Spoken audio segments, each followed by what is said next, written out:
to the world. Seas would rise when I gave the word. Now in the morning I sleep alone.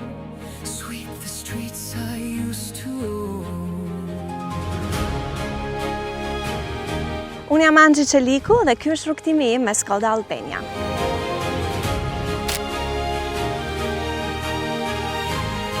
Unë gjithmonë e kam lidhur veten time me udhëtimet. Jam një person që çdo fundjavë dua të shkoj në ndonjë cep të Shqipërisë, të Kosovës ose edhe të Malit të Zi dhe të udhtoj sa më shumë dhe të eksploroj vende pafund. Në momentin që u njoha me familjen e Monte Carlos edhe zgjodha Skodën time kamiq, mendoj që bëra edhe zgjedhjen e dur sepse është kompakt për qytetin, e parkoj shumë lehtë, por mbi të gjitha ka hapësirën e duhur dhe të gjitha këto gadgets që ne i quajmë për të bërë udhëtimet akoma edhe më të bukura. Më ra shumë në sy Kamik Monte Carlo, e para herë nga historia që ka fituar edhe garat, e dyta sepse ka këto linjat sportive, tavani panoramik, disjet shumë të bukura, ato prerjet që ka brenda, dhe kur e pash për herë të parë, më pëlqeu jashtëmase shumë sepse e lidha shumë me sportin, me aventurën, dhe padyshim, ngjyra që kam zgjedhur është një ngjyrë që nuk bie goxha në sy. Mund të them edhe tani që shumica e njerëzve më njohin vetëm nga ngjyra portokalli e makinës. Tani që po nis një kapitull të ri dhe jam në pritje të ëmbël, mendoj që do kisha bërë përsëri po të njëjtën zgjedhje. Sepse ka shumë hapësirë brenda, ndihem shumë e sigurt kur udhtoj dhe mbi të gjitha i ka të gjitha elementet e sigurisë që të duhet për të udhëtuar jo vetëm në Shqipëri, por edhe jashtë saj. Me Porsche Albania u njoha kur po kërkoja për një makinë të re dhe pikërisht aty u njoha me Skoda Kamiq Monte Carlo.